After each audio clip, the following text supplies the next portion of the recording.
C'est plus l'histoire qui nous intéresse, hein. C'est un peu le récit, la narration de comment sont faites les villes en quelque sorte. Donc qu'est-ce que c'est? C'est le Mont-Royal à Montréal. C'est un lieu quand même, une typologie forte déjà, un genre de landmark.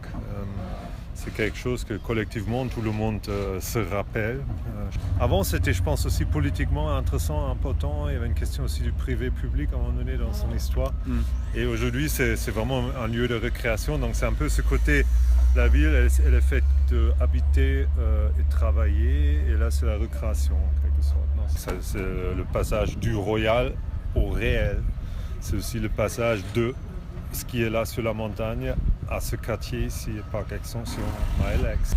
Personnellement, je suis charpentier, donc je sais travailler le bois. Donc pour moi, c'est assez facile concevoir en bois et en structure bois.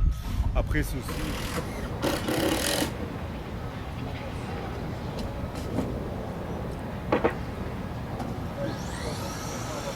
Temporaire, ça pose toujours la question de la réutilisation. Le bois est assez facile à réutiliser dans d'autres contextes.